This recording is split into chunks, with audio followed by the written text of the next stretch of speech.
Hello guys, कैसे हैं आप लोग। आई होप सब लोग ठीक ही होंगे।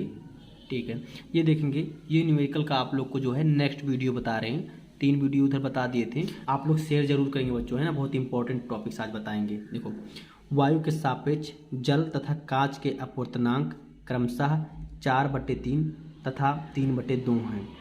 कांच का जल के सापेक्ष अपवर्तनांक ज्ञात करो। अपवर्तनांक को इंग्लिश में क्या बोलते हैं बच्चों? Refractive index. ठीक है, हमको दिया है, इसे लिखेंगे दिया है। क्या दिया है बच्चों कि वायु के सापेक्ष जल का 4/3, वायु के सापेक्ष कांच का 3/2, यानी कि लिखेंगे वायु के सापेक्ष, वायु के सापेक्ष ऐसे लिखेंगे बच्चों। देखो, वायु के सापेक्ष, है ना, वायु के सापेक्ष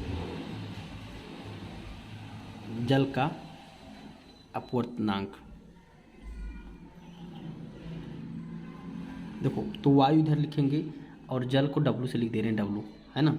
वो दिया है 4/3, वायु के सापेक्ष जल का अपवर्तनांक है 4/3। उसके बाद क्या दिया बच्चों कि कांच का 3/2, यानी कि वायु के सापेक्ष कांच का, वो भी लिख देंगे वायु के सापेक्ष कांच का अपवर्तनांक। किसका बच्चों? कांच का अपवर्तनांक। अपवर्तनांक का ये मतलब और बताए थे हम आप लोग को कि गाढ़ापन, है ना।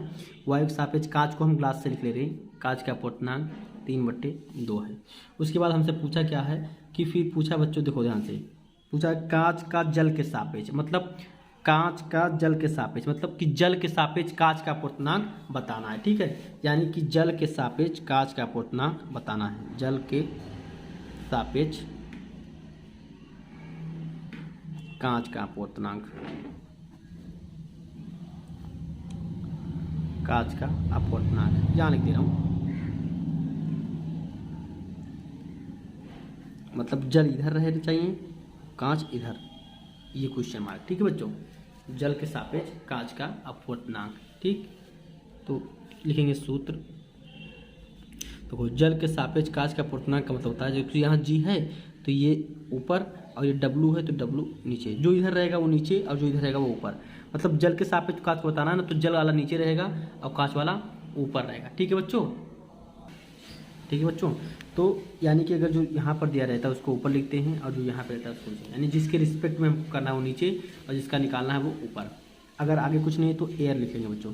तो हो गया ना, हवा के सापेक्ष ग्लास का, और फिर हवा के सापेक्ष जल का। तो हवा के सापेक्ष कांच का अपवर्तनांक था बच्चों 3/2। अब हवा के सापेक्ष जल का कितना था?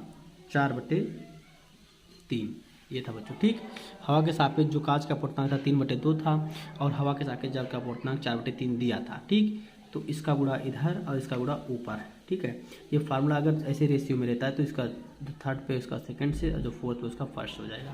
तो हो जाएगा 3 × 3 हो जाएगा 2 × 4। तो 3 3 जा बच्चों 9, और 2 4 जा 8।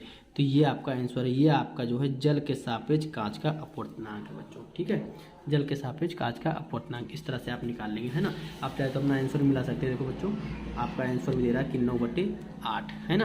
तो आपका आंसर। अब नेक्स्ट क्वेश्चन आप लोग देखेंगे। ठीक है, नेक्स्ट क्वेश्चन देखेंगे आप लोग। क्वेश्चन नंबर 14 क्या कह रहा है? जल तथा कांच के अपवर्तनांक क्रमशः 1.35 1.50 हैं। यदि प्रकाश किरण जल से कांच में जा रही हो तो कितना अपवर्तनांक होगा? देखो बच्चों, आप लोग लिखेंगे जैसे कि दिया है, क्या दिया है कि जल का और कांच का अपवर्तनांक दिया है। तो अगर इस तरह से अपवर्तनांक दिया रहेगा तो उसको कहते हैं निरपेक्ष अपवर्तनांक, मतलब हवा के सापेक्ष बच्चों, है ना, उसको बोलते हैं निरपेक्ष अपवर्तनांक। यानी कि जल का निरपेक्ष अपवर्तनांक, जल का निरपेक्ष अपवर्तनांक दिया है ना बच्चों, निरपेक्ष अपवर्तनांक दिया है जल का। हाँ, उसको हम लोग हवा के सापेक्ष बोलते हैं जल का अपवर्तनांक। कितना दिया बच्चों? 1.35। उसके बाद दिया है कांच का, यानी कि हवा के सापेक्ष कांच का भी, यानी कि कांच का निरपेक्ष अपवर्तनांक लिखेंगे, कांच का निरपेक्ष अपवर्तनांक, है ना बच्चों। निरपेक्ष मतलब होता है कि हवा के सापेक्ष, निरपेक्ष अपवर्तनांक कांच का। तो यानी कि हवा के सापेक्ष कांच का भी अपवर्तनांक दे रखा है 1.50, 1.50 बच्चों। ठीक है, ये भी दे रखा है। उसके बाद हमसे कह रहा है कि यदि प्रकाश किरण कांच से जल में जा रही है, यानी कि इसे मान लो कि यहाँ से 2 किरणें, 2 माध्यम है, तो यहाँ ऊपर कांच है, ग्लास है, और यहाँ जल है, वाटर है। तो प्रकाश किरण अगर कांच से जल में जा रही है तब जैसे कांच से आई, जल में थोड़ा सा विरल है तो दूर हो जाएगी ना, विरल माध्यम है तो अविलंब से थोड़ा सा दूर हट जाएगी। ठीक है, ऐसे जाना था तो थोड़ा दूर हो गई। आई बात समझो। तो यानी कि हमको जब कांच से जल में जा रही है तो इसका मतलब हमको कांच के सापेक्ष जल का अपवर्तनांक बताना है। तो कह रही तो अपवर्तनांक कितना होगा, यानी कि हमको जो बच्चों कि कांच के सापेक्ष जल का अपवर्तनांक बताना है। ठीक है बच्चों, तो आ रही बात समझ में। कह रहा है कि जब कांच से जल में जा रही है प्रकाश किरण, यानी कि कांच से जल में जा रही है तो बस कांच के सापेक्ष जल का बताना है। ठीक है, तो हमसे पूछा क्या है कि कांच के सापेक्ष जल का अपवर्तनांक बताइए। कांच के सापेक्ष जल का अपवर्तनांक, जल का अपवर्तनांक हमसे पूछा है। कांच के सापेक्ष जल कितना गाढ़ा है। ठीक है बच्चों, यानी कि कांच ग्लास के जी से लिख रहे हैं और जल मतलब डब्ल्यू से लिख दे रहे क्वेश्चन मार्क। बहुत आसान है बच्चों। देखो अब इसे इतना कर लेंगे, देखो ध्यान से लिखेंगे सूत्र GNW बराबर, तो देखो W है तो W ऊपर, NW ऊपर, G है तो ये NG नीचे, जस्ट पोजिशन जो इधर होता है उसको ऊपर करते हैं और जो इधर होता है उसको नीचे करते हैं। ठीक है बच्चों, तो ये हमको बताना है। ठीक, अगर आगे कुछ नहीं तो एयर लिख देंगे, एयर के सापेक्ष। तो दिया था कि जो जल का अपवर्तनांक है बच्चों, कितना दिया था जल का अपवर्तनांक 1.35 और कांच का कितना दिया था 1.50। आ रही बात समझ बच्चों। ठीक है, तो इधर भी पॉइंट घटा के 2 किधर लाएंगे, इधर उठा के 2 किधर लाएंगे, खत्म हो जाएगा 35 और आगे 150। ठीक है, तो बच्चों आगे अब देखो 15 कर जाए, 15 9 135, अब 15 दाही में 150, यानी कि 9/10 आ गया। पॉइंट देंगे से भाग देंगे तो 1 अंक के बाद पॉइंट लग जाएगा। ये आपका आंसर है, यानी कि कांच के सापेक्ष जल का अपवर्तनांक आपको आ गया बच्चों। ठीक है, आ रही बात समझ बच्चों। ठीक है, आप चाहो तो आंसर मैच कर लो। देखो यहाँ पर इसका भी आंसर मैच कर लेंगे बच्चों, है ना। अपने बुक से देखेंगे भी 0.9 दे रहा है ना। इसके पास बुक नहीं है बच्चों, वो यही कर लेगा तो यही बहुत काफ़ी है। ठीक है बच्चों, इसको देख लेंगे तो भी मतलब एक बुक से कम नहीं होगा। आ रही बात समझ बच्चों। ठीक है, अभी नेक्स्ट क्वेश्चन देखो, क्वेश्चन नंबर 15 क्या कह रहा है बच्चों, देखो ध्यान से। कह रहा है वायु के सापेक्ष कांच का अपवर्तनांक 1.5 है ना। तो आप लिखोगे दिया है, क्या लिखो बच्चों कि दिया है, क्या दिया है कि वायु के सापेक्ष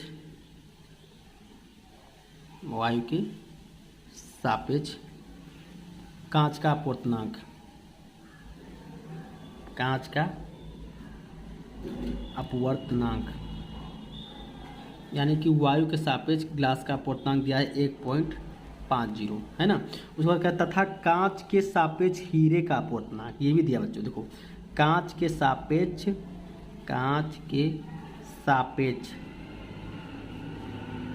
हीरे का अपवर्तनांक, किसका बच्चों हीरे का अपवर्तनांक, हीरे का अपवर्तनांक, कांच के सापेक्ष हीरे का अपवर्तनांक मतलब कांच इधर रहेगा और हीरा इधर रहेगा। कांच के सापेक्ष हीरे का अपवर्तनांक कितना दिया बच्चों, ये दिया है 1.61। कितना दिया है 1.61, तो लिखेंगे 1.61। ठीक है, कांच के सापेक्ष हीरे का अपवर्तनांक हमको दे रखा है। ठीक है बच्चों, उसके बाद कह रहा है वायु के सापेक्ष हीरे का अपवर्तनांक ज्ञात कीजिए। देखो बच्चों यहाँ कह रहा है वायु के सापेक्ष, देखो दिया ना वायु के सापेक्ष, कह रहा है कि वायु के सापेक्ष हीरे का अपवर्तनांक ज्ञात कीजिए, हीरे का अपवर्तनांक ज्ञात कीजिए। यानी कि हमसे पूछा बच्चों कि वायु के सापेक्ष हीरे का अपवर्तनांक बताइए। वायु के सापेक्ष हीरे का अपवर्तनांक, हीरे का अपवर्तनांक मतलब वायु को इधर लिख देंगे बच्चों, वायु और हीरा इधर लिख देंगे। वायु के सापेक्ष हीरे का अपवर्तनांक हमसे पूछा है। ठीक है बच्चों, आ रही बात समझ में। देखो वायु के सापेक्ष हीरे का अपवर्तनांक पूछा है बराबर क्वेश्चन मार्क। तो हम लिख देंगे बच्चों सूत्र, मतलब हमको देखो हवा के सापेक्ष कांच का दिया था, फिर कांच के सापेक्ष हीरे का दिया था, फिर जो हवा के सापेक्ष हीरे का अपवर्तनांक पूछ रहा है। ठीक है, तो हम लिखेंगे सूत्र बच्चों। देखो ये हवा के सापेक्ष इसका तो हमको नहीं दिया है, तो हम वही सूत्र लगाएंगे कि जो GND दिया था। ठीक है, तो GND मतलब कि ग्लास के सापेक्ष हीरे का अपवर्तनांक, तो ये हीरे वाला ऊपर आ जाएगा, हीरे का अपवर्तनांक ऊपर और ग्लास का अपवर्तनांक नीचे, तो ये हवा लिख देंगे। ठीक, एयर यहाँ पे कर देंगे और ये हमको बताना है। ठीक है, तो इसका इधर मल्टीप्लाई हो जाएगा, है ना बच्चों। तो यहाँ से हमको एक सूत्र मिल जाएगा कि हवा के सापेक्ष हीरे का अपवर्तनांक जो है इन दोनों का मल्टीप्लाई, यानी कि कांच के सापेक्ष हीरे का अपवर्तनांक गुणे हवा के सापेक्ष कांच का अपवर्तनांक। ठीक है बच्चों, तो देखो कांच के सापेक्ष जो है हीरे का अपवर्तनांक कितना दिया था 1.61 और उसके बाद जो है ये दिया था कि हवा के सापेक्ष ग्लास का अपूर्णांक 1.50, ठीक है। तो ऐसे मल्टीप्लाई करा लेंगे। देखो 15 के 15 का 5 हासिल 1, 15 छक्का 90 के 91 हाथ क्या 9, 15 के 15 और 9 24। उसके बाद एक जीरो लगा देंगे, 1 2 3 4 अंक के बाद पॉइंट, 1 2 3 4 अंक के बाद पॉइंट। तो ये आ जाएगा आंसर आपका 2.415। ये आपका आंसर है बच्चों, ठीक है। तो ये आ गया आपका कि हवा के सापेक्ष हीरे का अपूर्णांक। आप चाहे तो आंसर मिला सकते हैं। देखो 2.41 दे रहा था ना, 15वां दे रहा हुआ है। वायु के सापेक्ष दिया था कांच का अपूर्णांक, और कांच के सापेक्ष हीरे का अपूर्णांक दिया था। फिर कह रहा वायु के सापेक्ष हीरे का अपूर्णांक बताओ, तो आपका 2.415 हमारा आ रहा है, लेकिन 41 तक ही दिया है, ठीक है बच्चों। अब नेक्स्ट क्वेश्चन देखेंगे। गाइस देखेंगे इस प्रश्न को क्या कह रहा है। क्वेश्चन नंबर 16 कह रहा है एक वस्तु 30 सेमी फोकस दूरी वाले अवतल लेंस के फोकस पर स्थित है, तो प्रतिबिंब कहाँ बनेगा, ठीक है बच्चों। अब अवतल लेंस कैसे होता है, देखो जो अवतल लेंस ऐसे होता है, ऐसे होता है अवतल लेंस, ठीक है, और थोड़ा पतला बनाते हैं, है ना। ये है आपका अवतल लेंस। तो प्रश्न कह रहा है कि एक वस्तु 30 सेमी फोकस दूरी वाले, तो यानी कि इसकी जो फोकस दूरी है बच्चों ये यहाँ पर वो 30 सेंटीमीटर है। कितना बच्चों, 30 सेमी, ये हमको दिया है। तो इस पर कोई वस्तु रखी हुई है, ठीक है, 30 सेमी पर वस्तु रखी हुई है, तो उसका प्रतिबिंब कहाँ बनेगा, ठीक है बच्चों। कह रहा है एक वस्तु 30 सेमी फोकस दूरी वाले अवतल लेंस पर फोकस पर रखी है, स्थित है, तो प्रतिबिंब कहाँ पर बनेगा, ठीक है बच्चों। लेकिन देखो आप लोग किसी भी लेंस के या दर्पण के बारे में पढ़ते हैं तो कहते हैं कि अगर फोकस पे वस्तु है तो प्रतिबिंब अनंत में बनता है, लेकिन ऐसा अवतल लेंस में संभव नहीं है बच्चों। अगर फोकस पर भी वस्तु रखा है तो मैं आप लोग को इसके पहले थ्योरी वाली वीडियो में बताया था कि प्रतिबिंब इसी बीच में कहीं बनेगा, ठीक है। अगर मान लो कि कहीं पर वस्तु यहाँ रखा है तो भी यहीं बीच में बनेगा, यहाँ रखा है वस्तु तो भी इसी बीच में बनेगा, बस अनंत पे रखा है तो फोकस बनेगा, इतना बताया था। तो आप लोग लिखो, कैसे लिखोगे, दिया है वो तो मैं आप लोग को समझा रहा था, लिखोगे दिया है कि अवतल लेंस की फोकस दूरी, ऐसे लिखेंगे अवतल लेंस की फोकस दूरी, अवतल लेंस की फोकस दूरी F बराबर है, इधर देखो बच्चों इधर है तो माइनस, तो लिख देंगे -30 सेंटीमीटर, ठीक है बच्चों। F बराबर अगर इधर रहेगा तो माइनस और इधर रहेगा तो प्लस, ठीक है बच्चों, क्योंकि किरणें यहीं तो आ रही हैं तो इसके विपरीत ना पाएंगे तो माइनस। आरी बात समझिए। उसके बाद हमसे पूछा है कि प्रतिबिंब कहाँ पर बनेगा, यही फोकस दूरी है, अब फोकस पर ही वस्तु रखा है, यानी कि वस्तु की जो दूरी नहीं बच्चों, वस्तु की दूरी वो भी फोकस पर ही कह रहा है। वस्तु को देखो फोकस पे कह रहा है ना, फोकस पर वस्तु है, वस्तु जो है 30 सेमी फोकस दूरी वाले अवतल लेंस के फोकस पर है, यानी कि वस्तु भी फोकस पर है, यानी कि वस्तु की जो दूरी है बच्चों वो भी 30 सेमी है, कितनी है, वो भी 30 सेमी है, उसको वहीं पर वस्तु रखा ही है, तो प्रतिबिंब हमारा यहाँ पर कहीं बनेगा इसके बीच में, है ना। तो वही हमको बताना है, तो यानी कि हमको बताना है प्रतिबिंब की दूरी, ठीक है बच्चों, बताना है हमको प्रतिबिंब कहाँ बनेगा, प्रतिबिंब की स्थिति बताना है, बस हमको सिर्फ प्रतिबिंब की स्थिति बताना है बच्चों, ठीक है। यानी कि V बराबर क्वेश्चन मार्क, और ये वस्तु की दूरी को हम U से लिखते हैं, U, ठीक है। तो लिखेंगे कैसे बच्चों, लिखेंगे सूत्र 1/f बराबर 1/b माइनस 1/u से। देखो बच्चों हम पहले ही बताए थे कि अगर लेंस रहता है तो यहाँ माइनस रहता है और दर्पण रहता है तो प्लस रहता है, ठीक है। तो इसको हम ये भी कहते हैं कि लेंस सूत्र, ठीक है, लेंस सूत्र कहते हैं इसको बच्चों, ठीक है। तो 1/f का मान कितना है, -30, 1/b का मान कितना पूछा है, 1/ इसका मान कितना बच्चों, u का मान -30, ये भी है, ठीक है। ऑब्जेक्ट u का मान जो है हमेशा माइनस लेता है, ऑब्जेक्ट की जो डिस्टेंस है वो हमेशा माइनस लेते हैं, ठीक है। अब इसको देखो 1/- को ऊपर भेज दिए 30, 1/v माइनस के माइनस प्लस ना, +30, तो ये वाला प्लस इधर आएगा तो माइनस हो जाएगा, क्यों बच्चों, ये इधर प्लस इधर आया तो माइनस हो जाएगा, तो इधर आएगा तो -1/30, और ये -1/30 पहले से था, और ये हमारा 1/v हो जाएगा। यहाँ पे सब हम एरो लगा देंगे बच्चों ऐसे, ठीक है। तो देखो दोनों का हर बराबर है ना, दोनों का डिनोमिनेटर इक्वल है, तो इसको एक बार लिखेंगे -1 सेम साइन है, ऐसे लिख देंगे, ठीक है बच्चों। तो -1 और -1 -2/30 और 1/b, 2 से करेगा ना, 2 2 और 15 दूनी 30 है ना, 1 दूनी 2 15 दूनी 30, तो आ गया, इसको ऐसे लिख देंगे -1/15 बराबर 1/b। तो देखो दोनों को पलट देंगे बच्चों, तो यानी v ऊपर एक नीचे, 15 ऊपर एक नीचे, तो हो जाएगा -15 सेंटीमीटर बराबर v, यानी कि जो प्रतिबिंब की स्थिति है वो 15 सेंटीमीटर पर उसी जगह पर बनेगा, ठीक है, उसी जगह पर। देखो बच्चों इसे यहाँ पे है ना -30, तो यहीं कहीं आधे दूरी पर ही बनेगा। आप चाहे तो आंसर मैच कर सकते हैं, देखो आंसर दे भी रहा, वस्तु की ओर ही 15 सेमी की दूरी पर बनेगा, ठीक है बच्चों। आ रही बात समझ में? आ गया, ठीक है। अब देखो क्वेश्चन नंबर 17 क्या कह रहा है कि 2 मीटर फोकस दूरी वाले किसी अवतल लेंस की क्षमता ज्ञात कीजिए। मतलब फोकस दूरी आपको दे रखा है 2 मीटर। कितना दे रखा है बच्चों? 2 मीटर। तो आप लोग दिखाएंगे, ऐसे लिखेंगे कि दिया है ना, अवतल लेंस है, तो यानी कि अवतल लेंस की फोकस दूरी दे रखा है बच्चों। किसकी? अवतल लेंस की फोकस दूरी। अवतल लेंस की फोकस दूरी दे रखा है बच्चों। फोकस दूरी कितना दिया बच्चों? 2 मीटर। तो -2 मीटर रखेंगे, ठीक है। अभी बताए थे अवतल लेंस ऐसे होता है ना, तो इसकी फोकस इधर होती है ना, इधर अवतल लेंस यही तो है, तो इधर, तो इसकी फोकस इधर, तो ये माइनस होता है इधर, ठीक है बच्चों। तो इसलिए -2 मीटर लिख दिए। उसके बाद कह रहा है अवतल लेंस की क्षमता बताइए। आप क्षमता बताइए कितनी होती है, ठीक है। यानी कि हमको जो है लेंस की क्षमता बताना है, लेंस की क्षमता बताएंगे, ठीक। तो फार्मूला आता है बच्चों लेंस की क्षमता को हम P से लिखते हैं सूत्र P बराबर 1/f मीटर में। अगर f मीटर में तो उसको 1/f करके लिखते हैं, ठीक है बच्चों। अगर सेंटीमीटर में तो 100/f करके लिखते हैं, ठीक है। तो लेंस की क्षमता को हम P से लिखते हैं बच्चों, ठीक। P बराबर 1/f का मान है -2, तो 1 में 2 से भाग देंगे तो आएगा 0.5, तो इसको माइनस को यहाँ लिख देंगे। और इसका मात्रक होता है डायोप्टर, तो D लिख देंगे बस। मात्रक होता है इसका डायोप्टर ना बच्चों, क्षमता का, तो D लिख देंगे, बात खत्म। ये आपका आंसर आ गया। देखो 0.5D दिया था माइनस में, देखो ध्यान से, -0.5D दिया था ना, वो आपका आंसर हो गया, ठीक है। अब नेक्स्ट क्वेश्चन। हाँ, इस प्रश्न को देखो बच्चों, क्वेश्चन नंबर 18 क्या कह रहा है कि कोई उत्तल लेंस किसी सुई का वास्तविक तथा उल्टा प्रतिबिंब उस लेंस से 50 सेमी की दूरी पर बनाता है।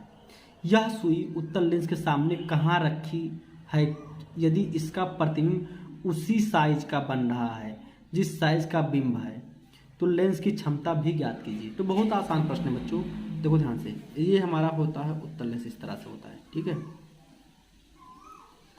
तो एक चीज़ आप लोग पहले से पढ़ चुके हो बेटा कि जहाँ पर ये जो है यहाँ पर अगर वस्तु को रखेंगे 2f1 पर, तो प्रतिबिंब हमारा 2f2 पर ही बनेगा, यहाँ पर उल्टा, और वही साइज का बनेगा, ठीक है, उतने ही साइज का बनेगा। तो इसी से स्पष्ट है कि जहाँ पर हम रख रहे हैं वस्तु को, यहाँ पर 2f1 पर रख रहे हैं तो 2f2 पर बनेगा, उतना ही बड़ा बनेगा। तो क्योंकि कह रहा है ना कि यह सुई उत्तल लेंस के सामने कहाँ रखी जाए यदि इसका प्रतिबिंब उसी साइज का बन रहा है जिस साइज का बिंब है। तो स्पष्ट है, आप लिखेंगे बच्चों, देखो दिया है, लिखेंगे दिया है कि कोई उत्तल लेंस के सामने किसी सुई का वास्तविक और उल्टा प्रतिबिंब 50 सेमी दूरी बनना है। तो प्रतिबिंब यहाँ पर उत्तल लेंस का वास्तविक उल्टा प्रतिबिंब यहाँ पर बनता है, यानी कि प्रतिबिंब की स्थिति दे रखी है बच्चों। उत्तल लेंस के लिए प्रतिबिंब की स्थिति दे रखी है, प्रतिबिंब की स्थिति। तो बच्चों क्योंकि वो कह रहा है प्रतिबिंब वास्तविक और उल्टा है, तो वास्तविक और उल्टा जो है इस साइड में बनता है बच्चों, इसीलिए यहाँ पर हम क्या लिखेंगे +50 सेंटीमीटर। कितना लिखेंगे बच्चों? +50 सेंटीमीटर। उसके बाद कह रहा है कि यह सुई उत्तल लेंस के सामने कहाँ रखी है यदि इसका प्रतिबिंब उसी साइज का बनना है। अगर उसी साइज का बनना है बच्चों तो उतनी ही दूरी पर, जितने 2f2 होता है उतने 2f1 होता है, तो उतनी ही दूरी पर रखा है। लिखोगे स्पष्ट है कि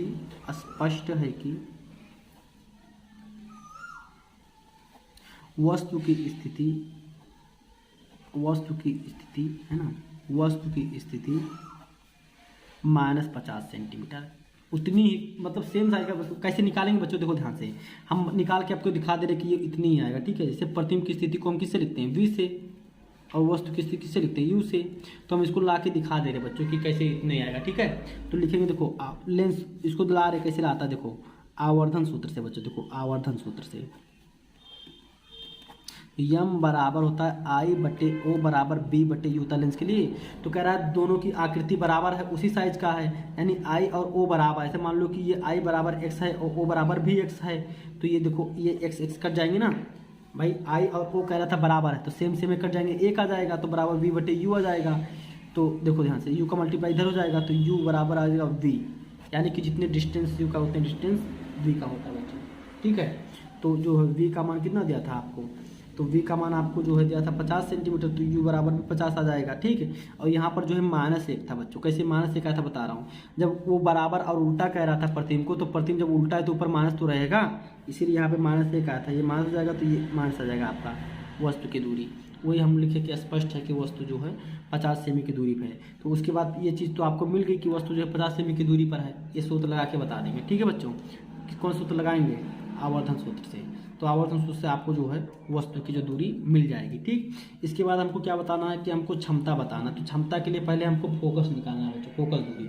तो फिर से लिखेंगे लेंस सूत्र 1/f/1/b-1/u से। ठीक है, तो 1/f बराबर, इधर बराबर लिख देंगे 1/b का मान है, b का मान +50 और u का मान है -50। ठीक, तो 1/50 और -+50 1/50 तो आ जाएगा 1 और 1 ऊपर 2 और नीचे 50 2/50। 1/f का मान आ गया 2/50। ठीक है बच्चों, तो देखो ध्यान से 1/f का मान कितना आया है? 1/f का मान आ गया है 2/50। तो 1/f को ही हम क्षमता कहते हैं बच्चों। इसको रहने देंगे, ऐसे कुछ करेंगे नहीं। ठीक है, इसको रहने देंगे ऐसे। ठीक बच्चों, आ रही बात समझ में? अगर मीटर में दे देगा तो अच्छा रहने दो, ऐसे f का मान निकालेंगे, 2 से काट दे, 2 50, 25 दूना 50 और 2 × 2। ठीक है, तो f का मान यहाँ पे पलटने पा जाएगा 25 सेंटीमीटर बच्चों। कितना आ जाएगा? 25 सेंटीमीटर f का मान। ठीक, अब जो है क्षमता हमको बतानी, तो लिखोगे क्षमता सूत्र से, क्षमता यानी कि लेंस की क्षमता P बराबर आता है 1/f मीटर में, लेकिन f सेंटीमीटर में दिया है क्योंकि वो सेंटीमीटर में ही दिया था ना ऑब्जेक्ट की डिस्टेंस, इसीलिए।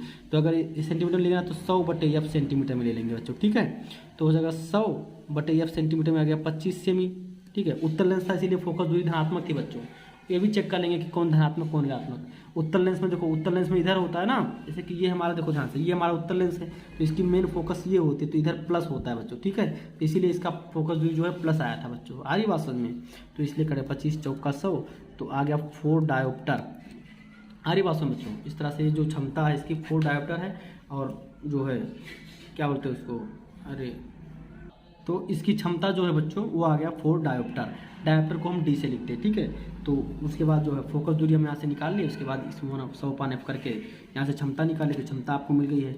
उसके बाद यहाँ से जो प्रतिबिंब की दूरी आ गई थी, तो एक आंसर ये हो गया है, और एक आंसर आपका ये हो गया कि वस्तु कह रहा था ना कहाँ रखें, तो एक आंसर आपका ये हो गया कि वस्तु जो है -50 सेमी की दूरी पर रखें, और जो लेंस की क्षमता जो है वो 4 डायोप्टर आ चुकी है। ठीक है बच्चों, डेट्स ऑल। अब इसके आगे बच्चों आप लोग को नेक्स्ट वीडियो में बताएंगे, वहाँ पे देखेंगे, नहीं तो वीडियो बहुत बड़ी हो जा रही है। ठीक है, अच्छा बाबू, जो भी लोग इस चैनल से जुड़े हैं बाबू ना, ध्यान देंगे, आप लोग वीडियो को शेयर जरूर कर देंगे भाई ना, लाइक कर देंगे, अगर अच्छा लगेगा तो कमेंट कर देंगे, है ना। और जो लोग नए होंगे चैनल को सब्सक्राइब कर लेंगे, और वीडियो शेयर जरूर कर देना बाबू, अपने ग्रुप में दोस्तों के साथ और भी सबके साथ शेयर कर देना। Thank you for watching.